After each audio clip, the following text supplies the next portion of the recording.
When did your kid get kicked out of Chuck E. Cheese? My 8-year-old daughter Avery got permanently banned from every Chuck E. Cheese in the state after causing $35,000 in damages during a birthday party. The manager's voice was shaking when he called me. Ma'am, you need to get here immediately. Your daughter has destroyed multiple animatronics and assaulted our employee. We're considering pressing charges. I could hear chaos in the background. Kids crying, alarms going off, someone yelling about calling 911. She's completely out of control. The manager shouted over the noise. If you're not here in 20 minutes, we're having her arrested. I dropped my shift at the hospital and raced across town, my mind spinning. Avery had begged to go to her classmate's party. As a single mom working 2 jobs, I rarely got to take her places like this. She'd been so excited, wore her favorite dress, practiced her happy birthday singing all week. When I arrived, 3 police officers were in the parking lot. One had his hand on his taser. That's the mother, someone pointed at me. Inside, it looked like a tornado had hit. The animatronic band was in pieces. Pasquale's head was disconnected, wires sparking from his neck. Helen Henny's guitar smashed through her chest cavity. Mystery Munch's keyboard keys scattered across the floor like broken teeth. The ticket blaster machine had been completely dismantled, its motor still smoking, tickets everywhere like confetti at a crime scene. In the middle of it all sat Avery, holding what looked like a piece of Chuck E.'s tail, her favorite dress torn at the shoulder, her hands bleeding from pulling apart machinery. The manager, Mr. Davidson, was pacing frantically, his face purple with rage. Your daughter is disturbed. She attacked our performer. She could have killed someone. Look at this place. This is tens of thousands in damages. A teenage employee in a ripped Chuck E. costume was sitting in the corner, holding ice to his face, his nose clearly broken. Parents were gathering their children, shooting me disgusted looks. I recognized several from school, the ones who drove Teslas and hired tutors for their kindergartners. Mrs. Wellington was already on her phone with her lawyer husband. Avery, what happened? I knelt beside her, noticing her knuckles were raw. I fixed something broken, Mom. The birthday boy's mother, Mrs. Sandlin, stepped forward, designer purse clutched like a weapon. Your daughter ruined my son's $2,000 party. She went psychotic, started destroying everything during the birthday show. We have it on video. Avery, tell me exactly what happened. She looked up at me with steady eyes. No remorse, no fear. Mom, they made certain kids work for their tokens. Mr. Davidson interrupted. We have a merit system. Kids can earn extra tokens through helping out, but only the kids whose parents didn't buy the platinum package had to work. Avery continued, her voice eerily calm. The ones who couldn't afford the $500 party upgrade. My stomach tightened. What kind of work? Jaden had to clean all the tables while other kids played. Maria had to pick up trash from under the games. Brett swept pizza off the floor for 2 hours during a birthday party. Mrs. Sandlin shifted uncomfortably. It teaches responsibility. They made us serve pizza to the platinum kids. Avery's voice got stronger. Carry their prizes. Get their refills. Clean up their spilled drinks on our hands and knees. While they played, we worked. Then they said if we did good enough, we'd get tokens at the end. The police officer started taking notes, his expression changing. Brett's mom is deployed in Syria. His grandma could only afford the basic party. He cleaned bathrooms, at Chuck E. Cheese. He's 7. They made him clean pee off the floor. Other parents were looking away now. Someone whispered about leaving. After 2 hours of labor, they gave us each 5 tokens. 5. The platinum kids got unlimited cards worth hundreds. Then during the birthday show, they made us stand in the back and hold everyone's prizes while they got to dance with Chuck E. The teenage employee in the Chuck E. costume spoke up weakly, blood still dripping from his nose. The parents told me to only interact with the premium kids. Said it was part of their package. They paid extra for exclusive character time. So when Chuck E. came out, Avery continued, tears now streaming but voice steady, and he walked right past Brett even though it was Brett's first time here ever. Even though Brett had been cleaning toilets and vomit for 2 hours, even though Brett waved and called out Chuck E. It's my first time. I lost it. The animatronics? I asked. They announced that the band show was only for platinum kids. Basic package kids had to go to the back storage room during the show. Brett started crying. He just wanted to see the robots sing, after cleaning their toilets. So I unplugged everything. Then I took it apart piece by piece. If Brett couldn't enjoy the show after cleaning their bathrooms, nobody should. I stared at him, then back at Mrs. Sandlin. I know someone who could help you. The name I said next made her drop to her knees. Mrs. Sandlin's knees hit the sticky floor between scattered ticket stubs and someone's abandoned pizza slice. She grabbed her phone with shaking hands and started typing frantically, probably messaging her lawyer husband or Googling Ayana's name to confirm what I just threatened her with. 2 other parents near the prize counter went pale and started whispering to each other. Their designer bags suddenly clutched tighter like shields. Mr. Davidson stopped pacing and stared at me, his purple face going a shade lighter as he processed what Ayana Kruger's involvement would mean for his franchise. The police officers finished their conversation by their cruisers, and one of them, the older one who'd been taking notes, walked toward me with a different expression than before. His hand wasn't near his taser anymore. He stopped a few feet away and pulled out a business card, holding it out to me with fingers that weren't tense like they'd been 20 minutes ago, when he thought my daughter was just some out-of-control kid destroying property for no reason. He asked if I could bring Avery to the station tomorrow afternoon for a formal statement, explaining they needed to document everything she witnessed properly before deciding what charges, if any, made sense here. His voice was measured now, almost careful, like he was actually thinking about the child labor angle, instead of just seeing broken robots and an injured employee. I took the card and nodded, my throat too tight to trust my voice. Mr. Davidson started to protest, but the officer held up one hand without even looking at him, keeping his attention on me. The other two officers were talking to the teenage employee now, the one whose nose Avery broke, and I could see them writing things down in small notebooks. Parents were gathering their kids and leaving quickly, shooting looks at each other that ranged from uncomfortable to outright ashamed. Mrs. Wellington had disappeared entirely, probably to her car to call her lawyer husband with an update about this disaster. I turned to gather Avery's things, her little backpack with the unicorn patch she'd sewn on herself, and the officer handed me paperwork to sign promising we'd appear tomorrow at 2. My hands shook so hard I could barely write our address legibly, the pen skipping across the form and making my signature look like a child wrote it. Across the destroyed restaurant, the teenage employee was helped to his feet by a different manager, still holding melting ice to his face. Blood dried on his ripped Chuck E. costume. His eyes met mine for just a second, and I felt sick. Actually sick, knowing my 8-year-old daughter broke this kid's nose even if her reasons made sense to her brain that couldn't fully understand consequences yet. He looked maybe 17, probably saving for college or helping his family with bills, and now he was hurt and traumatized, and I didn't know how to make that right. Avery stood beside me holding that piece of Chuckita's tail like it was evidence she needed to keep, her favorite dress torn and dirty, her hands wrapped in paper towels someone had given her that were spotted with blood. I finished the paperwork and handed it back, and the officer nodded and said we were free to go, but to make sure we showed up tomorrow or there would be a warrant. I promised we would and took Avery's hand, leading her through the wreckage toward the exit. Parents moved out of our way like we were contagious, pulling their kids closer as we passed. In the car, Avery climbed into her booster seat without being asked and buckled herself in, something she usually made me help with even though she could do it herself. She sat staring at her scraped knuckles, turning her hands over slowly like she was seeing them for the first time. I started the engine but couldn't make myself put it in drive yet. I didn't know what to say that wouldn't sound like I was either telling her what she did was okay, because those kids were being treated unfairly, or punishing her for standing up for someone who needed help. Both felt wrong. We sat in silence, the engine running, the parking lot slowly emptying around us as families escaped this nightmare party. After maybe 10 minutes of this horrible quiet, I noticed the cuts on her hands were still bleeding a little through the paper towels, and I remembered I was a mom before I was anything else, and moms take care of injuries first, and figure out the moral lessons later. I put the car in drive and headed toward the urgent care clinic 3 blocks from our apartment, the one that took our insurance and stayed open until 9. Avery didn't ask where we were going. She just kept staring at her hands. The urgent care waiting room was nearly empty on a Saturday evening, just us and an older man holding his wrist at a weird angle. The intake nurse took one look at Avery's hands and moved us straight back to a room. The doctor who came in was maybe 40, with kind eyes and gentle hands that made Avery relax a tiny bit. She pulled on gloves and started cleaning the cuts carefully, asking in a soft voice how this happened. I explained simply that there was an incident at a birthday party. My daughter pulled apart some machinery, and we needed the wounds cleaned and documented. The doctor nodded like she heard stranger things every shift and didn't judge, just focused on removing bits of wire and metal from Avery's scraped palms. She photographed each injury with a medical camera for our records, noting the locations and depth of cuts in her chart. Avery winced but didn't cry, just watched the doctor work with that same steady expression she'd had sitting in the destroyed restaurant. The doctor applied antibiotic ointment and wrapped both hands in clean white bandages, then gave me care instructions and a prescription for stronger ointment if the cuts showed any signs of infection. She told Avery she was very brave and handed her a sticker, which Avery took with her bandaged hand and stuck to her torn dress without smiling. Back in the car, the sun was setting and turning the sky orange and pink, and Avery finally spoke for the first time since we left Chuck E. Cheese. She said Brett was crying when they told him he couldn't watch the robot show after he spent 2 hours cleaning their bathrooms, and that's when something broke inside her. Her voice cracked on the word crying, and I glanced in the rearview mirror to see tears running down her face now.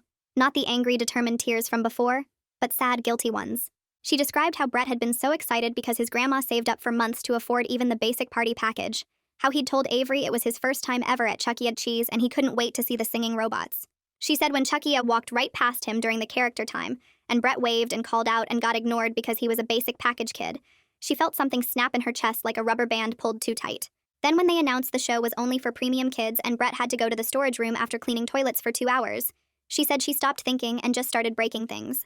She said she knew it was wrong to hurt that teenager and she felt terrible about his nose, but in that moment all she could think about was making it so nobody got to enjoy anything if Brett couldn't enjoy it after working so hard. At home, I made us grilled cheese sandwiches even though neither of us was really hungry, just because it was dinner time and moms make dinner. I sat across from her at our small kitchen table, the one that wobbled, because one leg was shorter than the others, and tried to figure out how to be both a mom who teaches consequences and a mom who doesn't crush her daughter's sense of right and wrong. The sandwiches sat getting cold between us while I searched for words that felt true. Finally, I told her that what those kids experienced was unfair and wrong, that making children work during a party because their parents couldn't afford the expensive package was terrible, but destroying property and hurting someone can't be how we fix unfair things. I said I understood why she got so angry, that seeing a friend treated badly would make anyone upset, but we have to find other ways to help that don't involve violence or breaking things. My voice sounded steadier than I felt. Avery nodded slowly, picking at the crust of her sandwich with her bandaged fingers. She asked if Brett was going to be okay, if his grandma was going to be mad at her for ruining the party, and I realized she'd been worried about the other kids this whole time, not about herself or the trouble she was in. She wanted to know if Maria and Jaden were upset, if the birthday boy was sad, if anyone blamed Brett for what happened. I promised we'd find out how Brett and the others were doing, that we'd call his grandma tomorrow and check on him. I said we'd figure out together how to make things right in a way that didn't involve smashing robots, that there were better ways to fight unfairness that actually helped instead of just creating more damage. She asked what those ways were, and I admitted I didn't know yet, but we'd learn together. She finally took a small bite of her sandwich. That night, I lay awake in my bed doing math in my head, the kind of math that makes your chest tight and your breathing shallow. $35,000 in damages. My savings account with $1,200 that was supposed to be for emergencies, which I guess this qualified as. My credit card's already carrying balances from last winter when my car needed a new transmission, and I had to choose between fixing it or missing work. The hospital paid decent for a single mom, $42,000 a year plus benefits, but not enough for this kind of disaster. My weekend shifts at the clinic barely covered our extras, the things like Avery's art class and new shoes when she grew out of the old ones and the occasional movie night with popcorn. I tried to figure out payment plans in my head, how much per month I could maybe afford, but even $200 monthly would take years, and we'd have to cut everything that wasn't absolutely necessary. No more art class, no more eating out ever, no new clothes unless something wore through. I stared at the ceiling and felt the weight of it pressing down. $35,000 for robots my daughter destroyed because she couldn't stand watching a 7-year-old clean bathrooms. The next morning, I called Brett's grandmother using the number from the party invitation list that Mrs. Sandlin had shared in the school parent chat weeks ago, back when this was just going to be a normal birthday party. She answered on the third ring with a cautious hello, her voice older and tired. I explained who I was, that I was Avery's mom, and asked if we could talk about what happened at the party yesterday. There was a long pause where I could hear her breathing, and I braced myself for anger or blame, or her hanging up on me. Instead, she said yes. She wanted to talk, her voice careful but not hostile. I explained that Avery told me what happened at the party, and I needed to understand if it was true, if kids really were made to work like that. She was quiet for a moment, and I could hear her breathing change, getting faster. Then she started talking, and everything spilled out. She confirmed the bathroom cleaning, the tables, the trash pickup, all of it exactly like Avery described. Her voice shook when she said Brett had been so excited for weeks, his first time at a place like that, and she'd saved money from her grocery budget to afford even the basic package. She told me she complained to a manager during the party when she saw Brett on his hands and knees wiping up spilled soda, while other kids played games. The manager said it was standard policy for basic package guests to participate in venue maintenance, said it taught responsibility and work ethic. She asked if the other kids were also participating, and the manager walked away. She watched Brett carry pizza to kids at the premium tables, watched him sweep up dropped food, watched him disappear into the bathroom with cleaning supplies. When she tried to pull him out to play, a staff member told her he needed to finish his tasks first, or he wouldn't get his tokens. I felt sick listening to this. I asked if she'd be willing to write down what happened, maybe talk to the police if they needed more information about the party setup. The line went quiet for so long I thought she'd hung up. Then she said yes, her voice stronger now. She said Brett came home and cried himself to sleep, not because of the destroyed robots or the chaos, but because he felt ashamed that he wasn't good enough for the robot show. He asked her if they were poor, if that's why he had to clean while other kids played. That broke something in my chest, hearing about a 7-year-old internalizing that kind of shame. I thanked her and promised to keep her updated, then sat staring at my phone trying to process that this wasn't just Avery's version. This actually happened. I opened my laptop and searched for Ayanna Kruger's law office, found the number on her firm's website. My hands shook dialing and I got voicemail, which I half expected. I left a message explaining who I was, what happened at the party, the child labor situation with the packages, the $35,000 in damages they were threatening me with. My voice sounded steadier on the recording than I felt, like I was reading a script instead of describing my actual life falling apart. I said I wasn't sure if this was something she could help with, but I'd heard she handled cases like this, and I hung up not expecting a call back, but hoping maybe her name alone would make corporate think twice. The rest of the morning passed in a blur of trying to keep busy while my brain spun in circles. At noon, my phone rang with the Chuck E. Cheese number and my stomach dropped. Mr. Davidson's voice came through tight and angry, demanding I come to the restaurant immediately to discuss payment arrangements. He said he'd already contacted their insurance company, and they needed my insurance information, my employment details, my bank account numbers. He said if I didn't come in by end of business today, he was filing a civil lawsuit. I interrupted him and said I'd speak to him through my lawyer. He started to respond, but I hung up before he could finish, my heart pounding so hard I could feel it in my throat. I didn't have a lawyer. I had $1,200 in savings and credit card debt, and a daughter who destroyed $35,000 worth of equipment. I sat on my couch staring at nothing until my phone buzzed with the school parent chat notification. I opened it and watched the messages flood in. Someone had recorded video of the aftermath at Chuck E. Cheese and was sharing it in the chat. I clicked the link and watched shaky footage of the destroyed animatronics, the scattered tickets, Avery sitting in the middle holding that piece of robot tail. Her face wasn't clearly visible, but everyone knew it was her. Mrs. Ed Wellington posted a long message about disturbed children and appropriate consequences, and the need to protect other students from violent behavior. Other parents piled on agreeing, saying their kids were traumatized, saying Avery should be expelled or at least suspended. A few parents posted thinking face emojis without comment.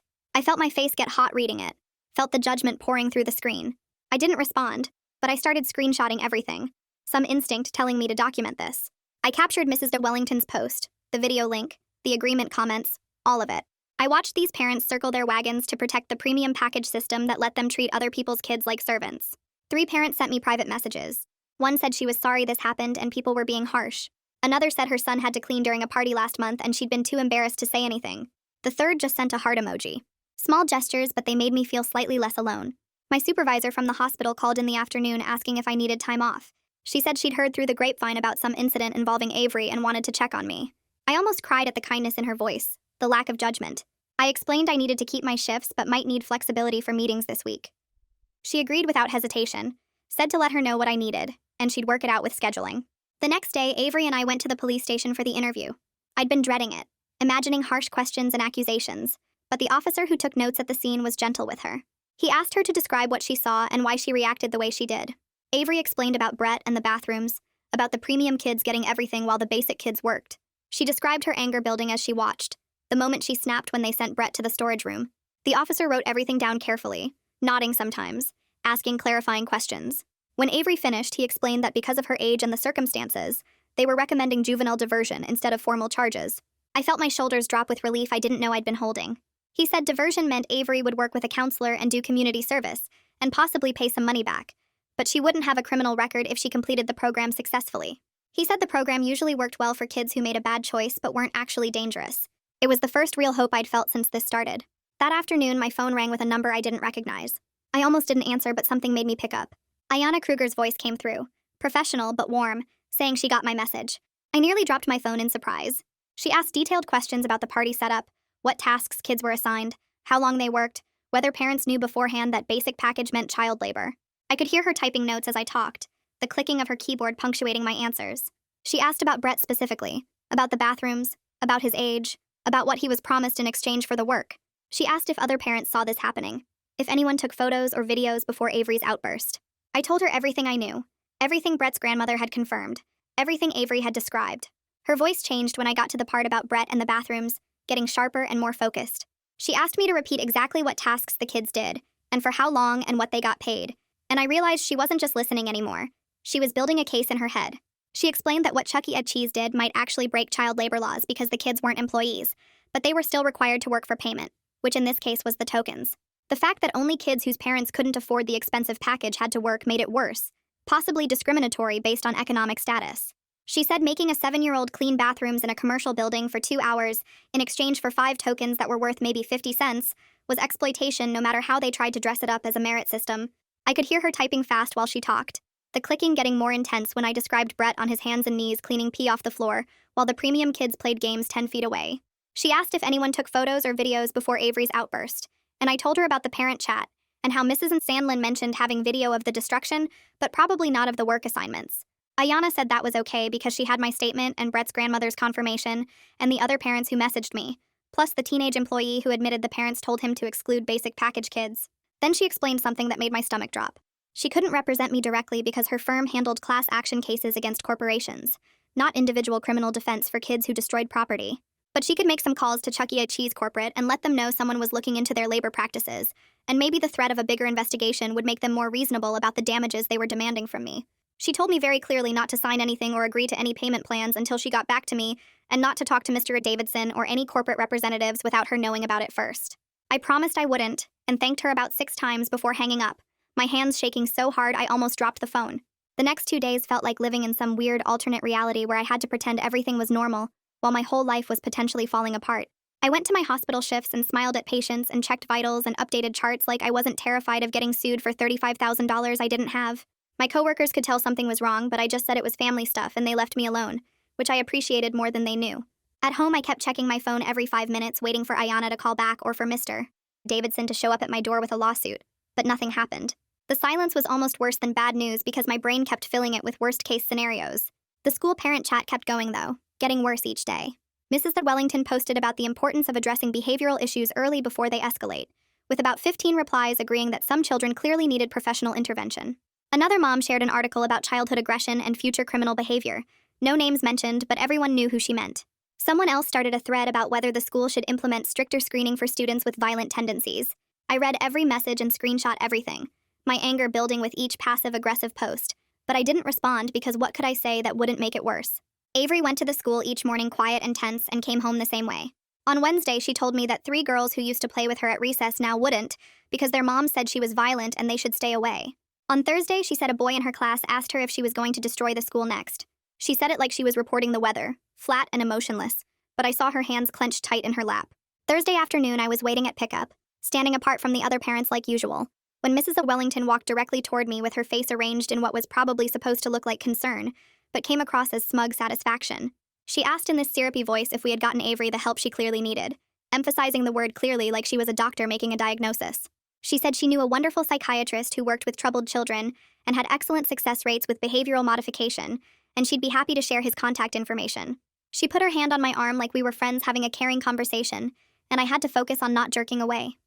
I thanked her politely and said we were handling it, and she smiled and said she just wanted to make sure because Avery's issues were affecting other children now, and that wasn't fair to them. She said it so sweetly, like she was doing me a favor by pointing out how my daughter was damaging her precious angels. I felt my nails digging into my palms hard enough to leave marks, and I knew I needed to walk away before I said something I'd regret, so I thanked her again and turned toward the school entrance. She called after me asking if I'd gotten her text about the PTA meeting next week, where they'd be discussing new safety protocols, and I just kept walking. Friday afternoon, my phone rang with a number I didn't recognize, and for a second I thought it might be corporate calling to threaten me. But the voice on the other end was calm and professional, introducing himself as Adrian Porter from Juvenile Services. He said he was the diversion officer assigned to Avery's case, and he needed me to bring her in for an appointment this afternoon if possible, or Monday at the latest. I said we could come today, and he gave me the address, saying to ask for him at the front desk.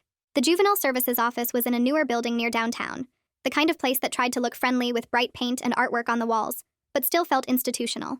Adrian met us in the lobby, and he was younger than I expected, maybe early 30s, with an easy smile that seemed genuine.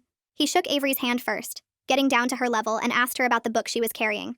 She relaxed a little, talking about her favorite series, and I realized he'd done that on purpose, putting her at ease before the serious stuff. He led us back to a small office with a round table instead of a desk, and offered Avery juice and crackers from a basket on the counter. Once we were settled, he explained the diversion process in detail, speaking directly to Avery for most of it instead of just talking to me over her head like she wasn't there. He said she'd have 12 weeks of check-ins with him every other week where they'd talk about what happened and what she was learning. She'd also have therapy sessions with a counselor who specialized in helping kids understand and control their impulses, teaching better ways to handle big feelings like the anger she felt at the party. He explained she'd need to do 20 hours of community service, something appropriate for her age like helping at a food bank or community center, not anything dangerous or too hard. The biggest part was something called restorative justice, where she'd have to meet with the people affected by her actions and hear how it impacted them and talk about how to make things right. He said the restitution amount, the money we'd have to pay back, would be figured out based on our income and what was actually reasonable, not just whatever number the restaurant claimed. Adrian was clear that this was a way better outcome than going through the regular court system, but he also made sure Avery understood it wasn't getting off easy. She'd have to do real work to understand why what she did was wrong, even though her reasons for being angry were valid, and she'd have to face the people she hurt and take responsibility for that. He said a lot of kids who go through the program come out of it with better skills for handling conflict and stronger sense of how their actions affect others. I asked about the $35,000 in damages, and he said that was a civil matter separate from the diversion program, meaning the restaurant could still sue us for that money, even if Avery completed diversion successfully. But he also said that completing the program and showing she'd learned from her mistake and made amends would probably help our case if it did go to court, because it would show she wasn't just some violent kid, but someone who made a bad choice and worked hard to make it right. He gave us paperwork to fill out and scheduled our first official check-in for next week, and when we left, I felt something I hadn't felt since this whole thing started, which was hope that maybe we could actually get through this. Ayanna called that evening while I was making dinner, and I almost dropped the pot of pasta when I saw her name on my phone. She said she'd contacted Chuck E. Cheese corporate and flagged the child labor issue, and apparently this wasn't the first complaint they'd gotten about the premium package system. Other locations had received complaints from parents about kids being required to work during parties, though none of those situations had blown up publicly like ours did with the property damage and the viral parent chat screenshots. Corporate was nervous, she said, really nervous about bad press and the possibility of a state labor board investigation, or even federal attention if the story got picked up by news outlets. They were willing to negotiate instead of just suing us into bankruptcy, but they were also angry about the damages and especially about the injured employee with the broken nose. She said the regional manager, a guy named Peter Zhang, wanted to meet with me directly to discuss a settlement that would avoid both a lawsuit against me and a formal investigation into their labor practices. I asked if this was a trap, if they were trying to get me to sign away rights or admit fault for everything, and she laughed and said probably yes to both. That's why she was going to attend the meeting with me as a consultant, even though she wasn't officially my lawyer, because her firm's reputation alone would keep them honest. She said Peter would know that if he tried anything shady, she could make his life very difficult with regulatory complaints and media attention, so he'd be motivated to play fair. We scheduled the meeting for next Wednesday at a coffee shop near my work, neutral territory where neither side had home field advantage. I spend Saturday and Sunday at my kitchen table with everything spread out in front of me, organizing it into folders the way Ayanna suggested. The photos of Avery's scraped knuckles go in one folder. The urgent care paperwork with the doctor's notes about injuries consistent with pulling apart machinery goes in another. I screenshot every message from the parent chat, especially the ones where Mrs. Wellington and her friends pile on about disturbed children, and I print them out because Ayanna said physical copies matter in meetings. My conversation notes with Brett's grandmother fill 3 handwritten pages. Her exact words about him crying himself to sleep, about the bathroom cleaning, about how excited he'd been for his first Chuck E. Cheese experience. I write my own timeline of events too, starting from when Avery asked to go to the party, ending with us leaving the police station. Every detail I can remember about what happened and when. By Sunday night, my fingers ache from writing and my printer is out of ink, but I have everything organized in a way that looks almost professional, like I know what I'm doing even though I'm terrified. Monday morning, I drop Avery at Mira Medina's office for her first therapy session, and the receptionist tells me it'll be about 45 minutes. I sit in the waiting room with magazines I flip through without reading a single word, my mind spinning through everything Avery might be saying in that room. Is she telling Mira I'm a bad mom who works too much? Is she explaining that I let her go to a party where kids were treated like servants? Is Mira writing notes about neglect or poor supervision?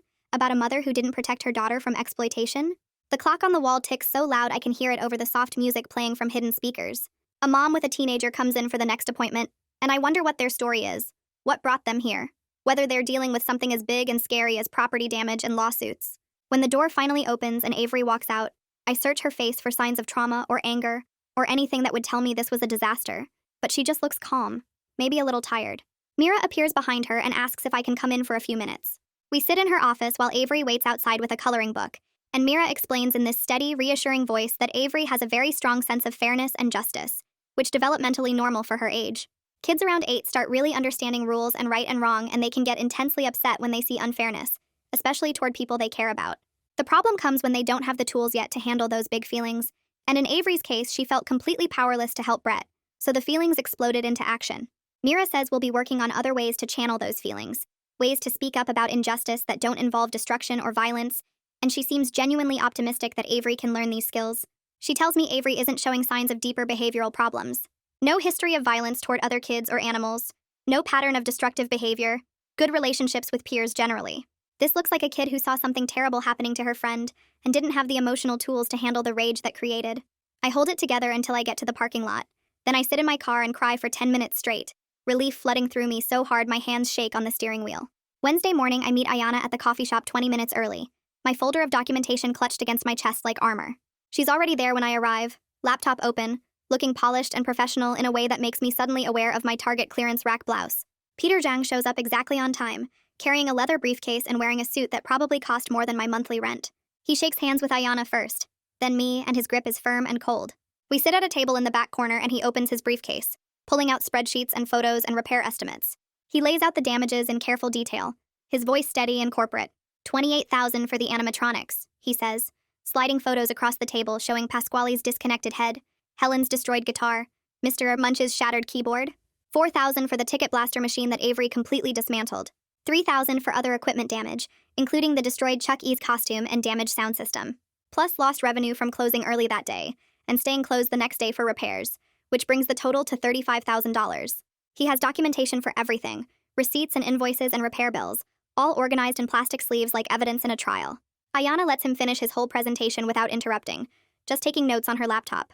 When he's done, she looks up and starts talking about the child labor concerns in this calm, measured way that somehow sounds more threatening than yelling. She mentions the discriminatory practices based on ability to pay, how kids from families who couldn't afford the premium package were required to work while wealthy kids played. She talks about multiple parents who are now willing to file complaints with the state labor board and the Attorney General's office. Parents who documented their children being required to clean bathrooms and serve food and pick up trash during what was supposed to be a party. She says her firm is considering whether this rises to the level of a class action case, whether there might be dozens or hundreds of families across multiple locations who experience the same exploitation. Peter's expression doesn't change, but I see his hand grip his pen tighter, the knuckles going white. He says the premium package is just a business model offering different service levels, no different from first class versus economy on an airplane. Airlines don't give everyone the same seat, restaurants have different menu prices, theme parks have express passes for people who pay more. The children at Chuck E. Cheese volunteered to help with small tasks, he says, and were compensated with tokens for their assistance. It's teaching responsibility and work ethic, not exploitation. His voice stays steady and corporate, but there's an edge underneath now, a defensiveness that wasn't there before. Ayanna asks if 7-year-olds can legally volunteer to clean bathrooms in a commercial establishment. She asks whether requiring work as a condition of receiving promised entertainment might constitute unpaid child labor under state law. She slides a printed summary of relevant labor statutes across the table, specific sections highlighted in yellow, and Peter barely glances at it before pushing it aside. The meeting goes in circles for the next hour. Peter keeps defending corporate policy, talking about business models and market segmentation and customer service tiers. Ayanna keeps pointing out legal problems, asking questions about liability and regulatory compliance, mentioning investigations and class actions. I sit there feeling useless, like a prop in a play I don't understand, watching these two professionals argue about my daughter and $35,000 in child labor laws. Peter says he needs to consult with corporate counsel. Ayanna says that's fine, we're in no rush. Peter suggests we reconvene next week and Ayanna agrees. And just like that, the meeting is over without anything actually being resolved. In the parking lot afterward, I tell Ayanna I feel like we accomplished nothing, like we just wasted an hour going in circles. But she seems satisfied, almost pleased. She explains that Peter now understands they can't just steamroll me with the damages lawsuit, can't just demand $35,000 and expect me to roll over. Corporate will have to weigh the cost of pursuing that money against the cost of a labor board investigation, potential fines, bad publicity, maybe even a class action lawsuit that could cost them millions. That math works in our favor, she says. They'll come back with a better offer because fighting us is more expensive than settling reasonably. I want to believe her, but all I can think about is that I still owe $35,000, and nothing we said today made that number any smaller. That night, I tuck Avery into bed and she stares at the ceiling for a long time before asking if she's going to jail. Her voice is small and scared, and I realize she's been carrying this fear for over a week without saying anything to me. I sit on the edge of her bed and take her hand, feeling how small it is in mine. I explain the diversion program in terms she can understand, telling her she'll have to work hard to make things better, that she'll meet with a counselor and do community service and face the people she hurt. But no, she's not going to jail. I promise her that I won't let anyone take her away from me, and she finally looks at me with those big eyes and asks if I'm sure. I tell her I'm sure, and she rolls over and falls asleep within minutes, like a weight has lifted. The next morning, the school principal calls my cell while I'm getting ready for my shift at the hospital. She says she needs to meet with me to discuss Avery's behavioral concerns and how they're affecting other students and families. Her voice is careful and professional, and I know this is going to be another battle. I schedule it for Friday morning, already feeling exhausted by the thought of another conversation, where I have to defend my daughter, while also acknowledging she did something terrible. I hang up and stare at my reflection in the bathroom mirror, noticing the dark circles under my eyes and the way my shoulders seem permanently hunched now. Friday morning, I walk into the principal's office and see Mrs. Wellington sitting in one of the chairs, along with 2 other parents I recognize from the premium package group at the party. My stomach drops because I realize immediately this isn't about Avery's education or her well-being. This is about them wanting her punished or removed from the school entirely. The principal looks uncomfortable, shifting papers on her desk and not quite meeting my eyes as she starts talking about maintaining a safe environment for all students. Mrs. Wellington sits with her arms crossed, her expression smug and satisfied like she's already won. I lower myself into the empty chair and force myself to stay calm, to listen and wait for my moment. The principal talks for a few minutes about the incident at the restaurant, about concerns from parents, about the school's responsibility to all families. Mrs. Wellington jumps in to add details about the violence, about the broken nose, about $35,000 in damages. The other 2 parents nod along but stay quiet, letting Mrs. Wellington do the talking. I let them go on for 5 minutes, watching the clock on the wall and counting my breaths. Then I interrupt and ask the principal directly if Avery has ever been violent at the school, ever threatened another student, ever done anything before this single incident that would show she's a danger to anyone. The principal pauses, glances at Mrs. Wellington, then admits that no, Avery's record is completely clean. She's generally well-liked by teachers and peers, gets good grades, participates in class. There's nothing in her school file that would indicate behavioral problems. Mrs. Wellington's face goes red, and she interrupts to say that one incident of extreme violence is enough to show a pattern, that we can't wait for Avery to hurt someone at the school before taking action. I lose my patience and turn to face her directly, asking if she knew the basic package kids were being required to work during her son's party last month. She goes even redder and says that's not relevant to this discussion, that we're here to talk about Avery's behavior. I press harder, asking if she knew 7-year-olds were cleaning bathrooms and serving pizza while her son and his friends played. She stammers something about teaching responsibility, and the principal holds up her hand. The principal's voice is firmer now as she says that while the incident at the restaurant was serious, it happened off school grounds and doesn't reflect Avery's behavior at the school. There's no basis for disciplinary action here because Avery hasn't violated any school policies or rules. Mrs. Wellington looks like she wants to argue, but the principal continues, saying that the school can't punish students for things that happen outside of school unless there's a direct threat to the school's safety, which there isn't in this case. The other two parents look relieved to have an excuse to drop this, like they were dragged here by Mrs. Wellington and are glad to have a way out. Mrs. Wellington stands up abruptly, her chair scraping against the floor, and walks out without another word.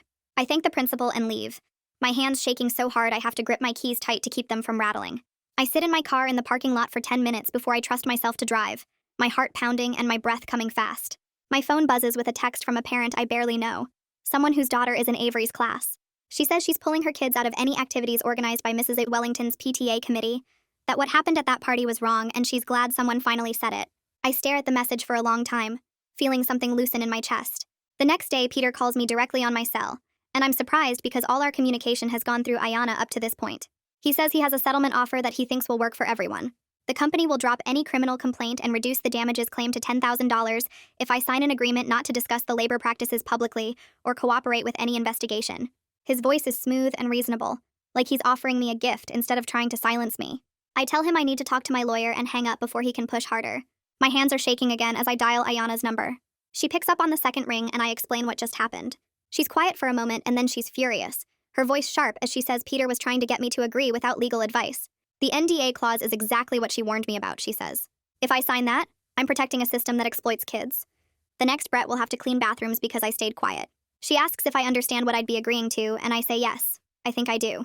We hang up, and I sit with that for a long time, weighing $10,000 I can maybe afford to pay over several years, against letting this practice continue at other locations, other parties, other kids. I think about Brett crying himself to sleep, feeling ashamed that he wasn't good enough for the robot show. I think about Avery's face when she described kids working while others played, the way her voice shook with anger at the unfairness of it. I know what I have to do, even though it scares me more than the lawsuit, more than the debt, more than any of this. I call Peter back the next morning before my hospital shift starts, my phone pressed against my ear while I stand in my kitchen staring at the coffee maker. I tell him I won't sign the NDA and I'll cooperate fully with any investigation into the labor practices at his locations. His voice goes cold and professional as he warns me that corporate will pursue the full $35,000 in damages, and I'll likely end up in court facing additional legal fees. I say okay, and my voice comes out steadier than I feel, and he hangs up without saying goodbye. My hands shake as I set the phone down, and I have to sit at the kitchen table for 5 minutes before I trust myself to drive to work. Ayanna calls me that afternoon during my lunch break and says she's already moving forward, her voice sharp with energy. Within 3 days, she organizes a meeting with the state labor board and gets Brett's grandmother to agree to provide a formal statement about what happened at the party. 4 other parents whose kids worked at different parties also agree to talk, including the mom who messaged me after the school meeting. The teenage employee who got hurt, the one in the torn costume, agrees to give a statement about the pressure he faced from parents to exclude basic package kids from character interactions. Ayanna emails me copies of everything, and I read through the statements on my phone between patient rounds, my chest tight with anger at how many kids were affected. 2 weeks after the incident, a certified letter arrives at my apartment requiring a signature. I sign for it standing in my doorway in my scrubs, just home from a double shift, and the mail carrier gives me a sympathetic look like she knows what's inside. I open it in my car before driving to pick up Avery from after-school care, and the official lawsuit paperwork makes my vision blur. Chuck E. Cheese Corporate is filing a civil suit for $35,000 in damages plus court costs and legal fees. I stare at the numbers feeling sick, my stomach twisting as I realize I just bet my entire financial future on the hope that their labor practices are illegal enough to actually matter to someone. My hospital shifts turn into a blur of work and worry over the next few weeks. I pick up extra weekend hours at the clinic, even though it means barely seeing Avery except for rushed breakfasts and exhausted bedtimes. My supervisor notices the strain when she finds me staring blankly at a supply closet inventory sheet for 10 minutes, and she quietly arranges for me to get some shifts in the better-paying surgical unit starting next month. I tear up in the break room when she tells me, overwhelmed by the unexpected kindness from someone who barely knows my situation. Avery's therapy sessions with Mira continue every Wednesday afternoon, and I sit in the waiting room doing paperwork from the hospital while they talk. Mira pulls me in after the fourth session to report good progress. Avery is learning to identify the physical signs of big emotions before they become too strong to control, and she's practicing ways to speak up about unfairness that don't involve destroying property or hurting people. She's also processing real guilt about breaking that teenage employee's nose, which Mira says is healthy and shows empathy. I drive home from therapy feeling cautiously hopeful that maybe my daughter isn't permanently damaged by whatever made her snap that day. Adrian, the diversion officer, calls me on a Thursday evening while I'm making dinner and suggests something called a restorative justice circle. He explains it would include Avery, me, the teenage employee from Chuck E. Cheese, and potentially Brett and his grandmother if they're willing. The goal is for everyone to share how they were affected by what happened and what they need to feel like things are made right, and for Avery to take real responsibility for her actions. I'm immediately nervous about putting my 8-year-old daughter in a room with someone she hurt, someone whose nose she broke. Adrian assures me the circle will be carefully led by a trained person, and Avery can stop participating at any time if it becomes too much for her. We schedule it for the following week at the community center, and I spend the next several days helping Avery prepare what she wants to say. We practice at the kitchen table after dinner, me playing different people so she can rehearse her apology and explanation. She writes notes on index cards, but Adrian says she won't be allowed to read from them. She has to speak from her heart. The restorative circle happens on a Tuesday afternoon in a small conference room at the community center, with bland beige walls and uncomfortable plastic chairs arranged in a circle. It's harder than I expected from the moment we walk in and I see everyone's faces. The teenage employee is there and the facilitator introduces him as Kyle.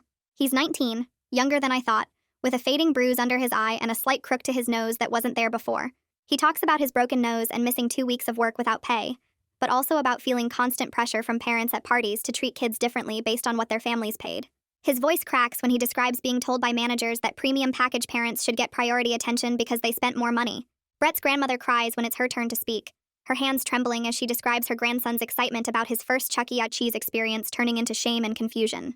Brett sits small in his chair next to her, his feet not quite touching the floor, and when the facilitator asks if he wants to say anything, he just says quietly that he wanted to see the robots sing. Avery listens to all of it with tears streaming down her face, not making any sound but visibly shaking. When it's her turn, she apologizes directly to Kyle for hurting him and says she knows breaking his nose was wrong no matter how angry she felt. She apologizes to Brett for ruining his party and making everything scary and awful when he just wanted to have fun. She explains that she got so angry seeing the unfairness, seeing Brett work so hard and then get excluded from the show, that she couldn't think straight anymore. She says she knows now that anger isn't an excuse for violence and destruction, that there were other ways she could have tried to help. Kyle surprises everyone by saying he understands why she snapped, that he's been angry about the system too, but felt trapped because he needed the job. He says he's sorry he was part of treating kids that way, and he's already quit working there. Brett's grandmother reaches over and squeezes Avery's hand, and Avery looks up at her with wide eyes like she can't believe she's being forgiven. Adrian shifts forward in his chair and asks what each person needs to feel like things are made right. Kyle speaks first, his voice steady now, saying he just wants his medical bills covered and a real apology, and he looks at Avery when he says both of those things are already done. Brett's grandmother wipes her eyes and says she wants the labor practices to stop, so no other kid has to clean bathrooms at a birthday party, and Avery promises right there that she'll do her community service hours at the food bank, where Brett's grandmother volunteers every Saturday. Adrian writes everything down and explains that this agreement becomes part of Avery's diversion program, binding her to follow through, and everyone in the circle signs a paper saying they participated and what they agreed to. The whole thing takes 2 hours, and I'm exhausted when we leave, but Avery seems lighter somehow, like a weight lifted off her shoulders now that she's faced the people she hurt and heard them say they understand. A week passes with me working extra shifts and watching my phone, waiting for the other shoe to drop. Peter Jang calls on a Tuesday afternoon while I'm folding laundry, and his tone is different this time, less aggressive and more businesslike.